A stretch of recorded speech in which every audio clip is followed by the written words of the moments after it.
couple weeks ago at UFC Seattle, there was controversy all over the world with Henry Cejudo getting poked in the eye, how that was handled, what should have happened.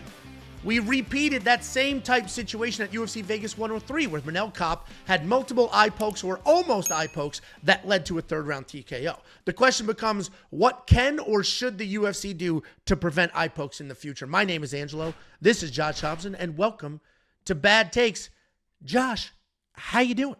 I'm doing good, my man. I'm doing good. Look, let's just jump right into the bad take of eye pokes and the UFC and their gloves. I mean, I look at it this way. They have said they have tried to make the adjustment with the gloves. What they did is they tried to keep the glove looking the same as it did as the last glove. Now, I know that the last glove, which is the one that they're currently using now because they got rid of the one that they made to get rid of eye pokes, with a little bit more of a curvature. And what happened when they had that glove? The eye pokes went down, but the knockouts also. So did the finishes, right? Yeah. So did the finishes. But let's be honest. I believe that they need to get in touch with the fighters. They talk about being a fighter-friendly, organization. They look for fighter safety first. Well, this is a good time to prove it. So why don't you start designing a couple samples and sending them out to all your athletes? You've got 600 or 700 of the best athletes in the world. Send them samples of gloves and see which ones they train with. Do it for, say, a 3 or 6 month listing and let them train with them and see how they are. Look, the old school Pride gloves, I've always said, had a huge curve to them. The old school Bellator gloves made by Everlast had a huge curve to them. How many eye pokes did they have back then? Very little. As I recall, very little. Now, I mean, I'm sure you could probably find some in there. Sure. But there's very little. Now, how many? Not at this scale. Bellator had a lot of knockouts using those old Everlast gloves. Pride, obviously, was famous for the knockouts. There's a reason, because the way they designed their gloves, the Pride ones had a neoprene glove over the thumb, and they also had very little padding on the front. It was very little. It was basically just knuckle. On the back of the pad, though, on the back of the hand was most of the padding, so it made it easier to grapple and grab and try to attack arm bars. And then it was also Velcro around the top with laces here. Now, I feel like you could probably get rid of the laces and just go with the Velcro, or just only implement laces, like a 2-lace system here to keep it nice and tight around the wrist, and then go ahead and tape around. So those are things that you can do to make it a better fit. I look at it, I'm like, look, you got all these athletes, send out some samples and see exactly which ones they enjoy training in. And within a 6-month period, you can design probably one of the best. And then look, if it doesn't work, then you can turn to the media and say, look, we did everything we could to make this work. But to say you have the fighter safety is one of your top priorities is just not true. Like you tried the other ones. There was a little curve. The eye pokes went down and you got rid of them. Why'd you get rid of them? Because there was no finishes. So let's try to make a different glove. That's the step I feel like they need to make. They need to take their fighters' advice and go ahead and design a glove around their fighters. It's not like they don't have the money. So what are we doing? That's one. I think that's the number one thing that needs to be done. That is the number one thing. Secondly, if the eye pokes consist, then what you do is, look, the scratching of, like with Manel Cape, I mean, like reaching for the hand, those type of things. The eye poke we saw from Henry Cejudo, I think we need to implement a half point system, a half point. And I feel the same way about judging also, is that, look, if somebody loses a round, it would say it was like a really boring first round. Someone shouldn't be given awarded the whole round at a 10-9, just call it a 10-9.5. So now the fights are still close. Now they know that, like, look, this guy, the guys bank in their mind, fighters bank. Okay, I've got one round in the bag. Well, now I only have a half a round. So now if he wins the next round, then it's like he's already ahead. So it's not like, okay, now we're even. No. He's ahead now. I've got to win the next round even more. So I think that's another way of looking at it. The half point system for scoring, as well as half point take deductions for fouls, because some fouls are so egregious. Take the full point. Yeah. But I think the judges and the refs should all have an option to take a half point, because look, accidents happen, but we can't keep having them happen. Like, let's be honest, 2 growing shots in the same round, there should be a half point taken. It depends. Did it hit on the side, like inside the leg and slid up? That wasn't the fighter's fault. The guy stepped in as I threw the kick and it hit him in the inside of the thigh, but it slid up. That's not my fault. Very accidental. But you do it again, and it was but this time it actually just hit the cup on the side. Okay, I'll just take a half point. Sure. Maybe we get away from that kick a little bit until later. And and change the way you fight a little bit, and maybe kick a little bit lower. We are professionals. You need to be make adjustments. Accurate. It's so funny. I never trained with a cup in the gym. Probably a huge mistake. I've been mad several times, but my whole thing was I said, look, you kick me in the fucking nuts. You're a professional. You're supposed to have control over where you are aiming these things. Your kicks. Now there's times where I stepped into it and I didn't say shit, but it's my fault. It's like, hey, this is the name of this is the nature of the sport. That's kind of my take. Is the UFC needs to go ahead and go towards the direction of creating a new glove, and I think and getting the fighters input on doing it, and then I think also too trying to implement a half-point score system, because in a 3-round fight and you take 1 point, that's why people are so afraid of it. Why would I take a point and be just as a ref? You're interjecting yourself in the outcome of the fight, and that's not what they want to do. No ref wants to do that. And honestly, people that are complaining about it right now, they're going to turn around and say, hey, like, they love it now. Like, oh yeah, great, more points, until the fucking card is a total shit show because we started just taking points for every foul. It's going to be horrible. Okay. What's the score? 6-7. It was a 6-7. It's not a 10-9 mustard. No, it's like all of a sudden now it's like, yeah, he had 2 points taken away for fouling. He had 1 point taken away for fouling. It just turns into a total shit show. These guys are having a hard time counting 10 and 9. Can you imagine if we start taking points every time someone fouls? It doesn't make any sense. You could definitely, I agree, you could definitely over penalize. And I agree that's probably why points aren't taken as often, because people are afraid. The ref is afraid to be like, dude, points a lot.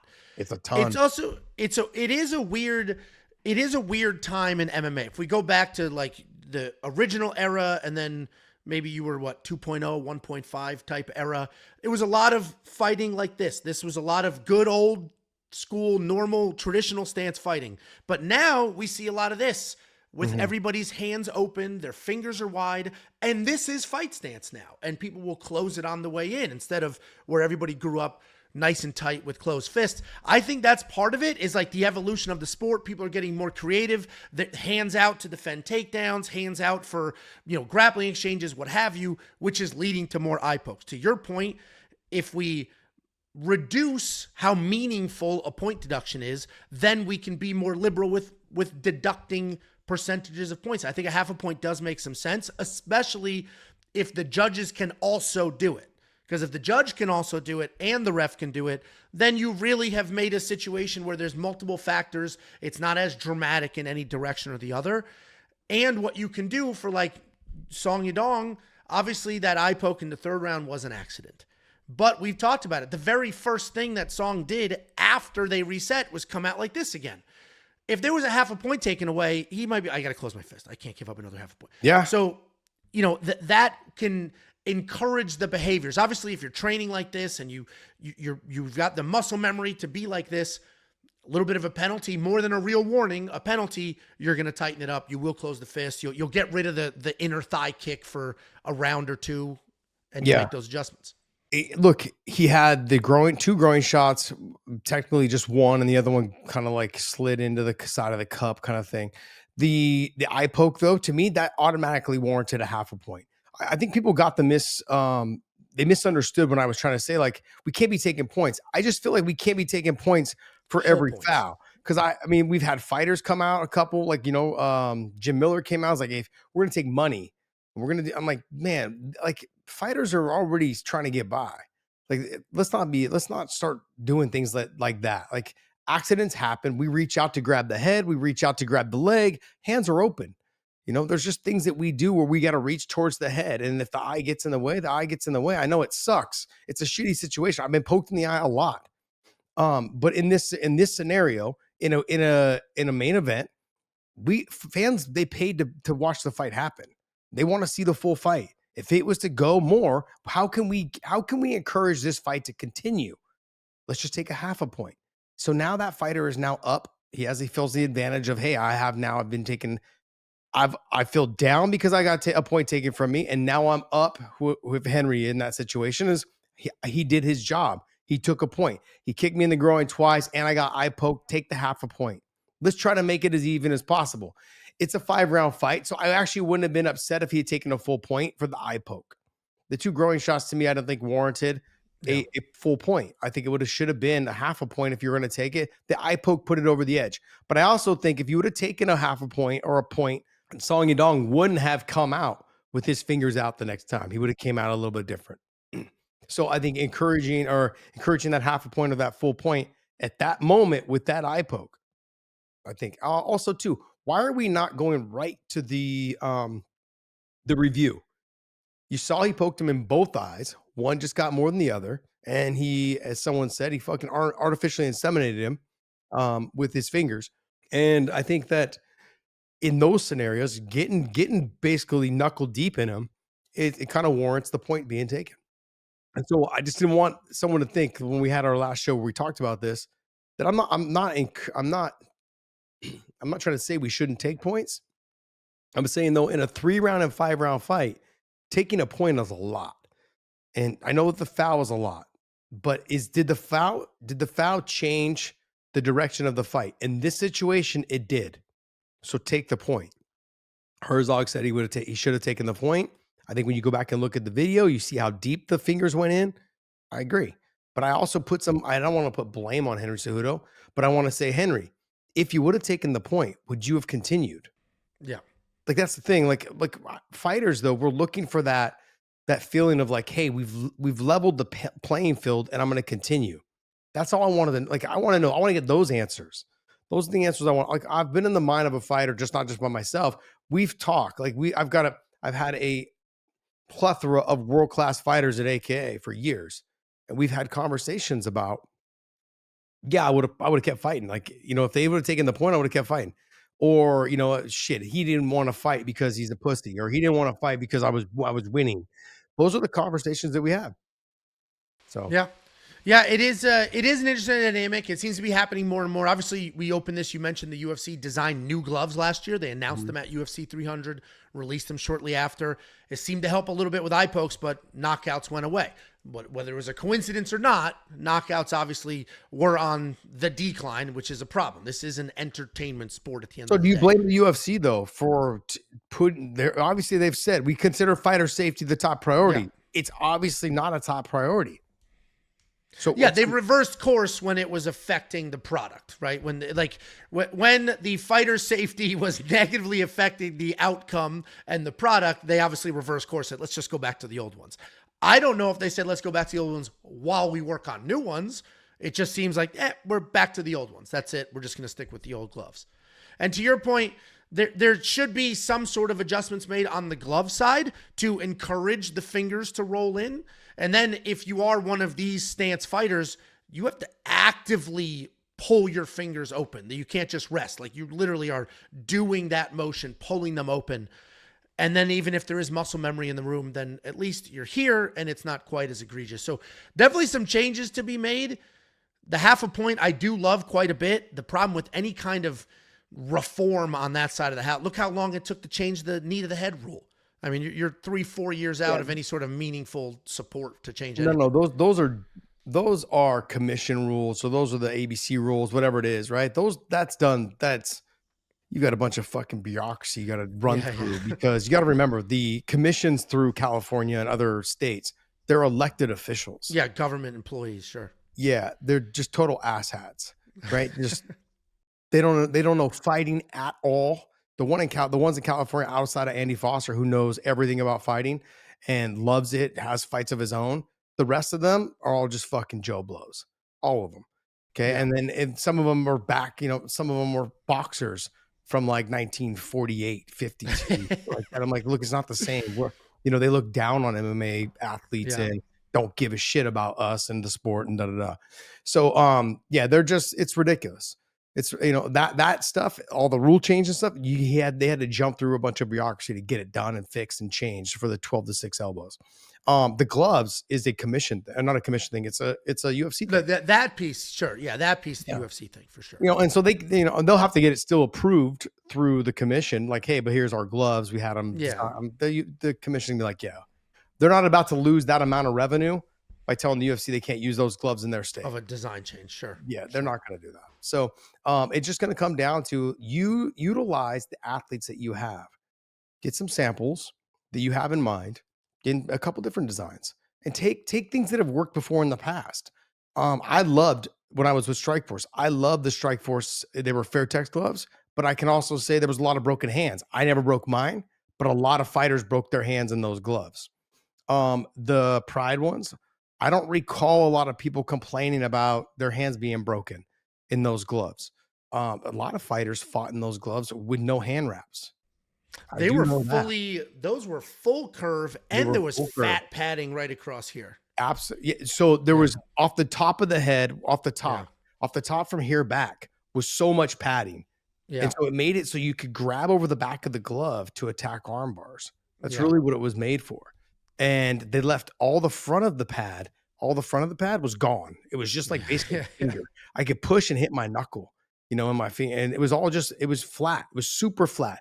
The Everlast Bellator gloves, same exact thing. They were curved. So when you actually laid the glove down, it looked like this. Yeah. This is what it looked like. And so, your hand slid in. And then actually, if you think about it, it's actually better for you to go ahead and just grab onto things when you're grabbing wrist control. You're trying to grab behind the elbow. You're trying to clinch the head. It made sense. I don't understand why they don't make that adjustment or that change to just keep it completely curved. Boxing gloves are the same exact way. Look at a boxing glove. Curved. Yeah, they're force curved. Yeah, they're force curved. And I believe they did a lot more of that to get rid of the thumbing in the eye. And remember, they attached the thumb. Now, Big John was telling me this the other day. He's like, yeah, back in the day, because everyone would take their thumb when the thumb wasn't attached, and they'd, hit them in the eye, and then the eye would swell and break the orbital, or it would something along that line, but the eye would swell. So they started attaching the thumb. That was a benefit. It worked. Less thumbs were probably broken as well, and less people getting thumbed in the eye and the fight being changed. So they've got to make the adjustment. I think the UFC right now, like any major company, if it's not broke, don't fix it. But it is kind of broken. But is it broken to the tune of, say, a couple $1 million to try to fix? Nah, not really. Like, we don't really care that much. That's kind of it's the level of how much you care. And I think it's going to come a point where, like, they're going to lose a world-class, like, not a world-class fight. They're going to end up, let's just say if it was a Conor situation, and they're fighting like a Habib again, where there's, 2.5 million pay-per-view buys, and someone gets thumbed or somebody gets early in the eye, and now the fight can't go on. You just pissed off 2.5 million people, and they're like, fuck this. Like, you guys could have made the change to the gloves and you didn't. Like, if we get the Tom Aspinall and John Jones fight, and there's a thumb in the eye, and he pokes Tom Aspinall in the eye, and the fight stops because of that, they're gonna be like, oh shit, we got to do something, man. Like, we're getting so much heat on these eye pokes right now. It's gonna be bad. It's gonna be bad. So it's just gonna take a big level fight like that to happen, and for people to be like, I'm not fucking watching the UFC anymore. Fuck until they fix the gloves. This is bullshit. I just paid $90 or $80 for pay-per-view, and the fight ended in the second round because of an eye poke. Screw this. Yeah, it's definitely an interesting situation. It's the talk of the town right now because 2 cards in a row, the main event was affected with eye pokes. Obviously, far more controversial at UFC Seattle than UFC Vegas 103. UFC Vegas 103 felt like it was going to go that way regardless of the eye situation. One wasn't a clean poke, had to look at the review and all of that. But either way, that's our take on eye pokes in the UFC. Let us know the next topic you want us to break down below. BTT, Bad Take Thompson.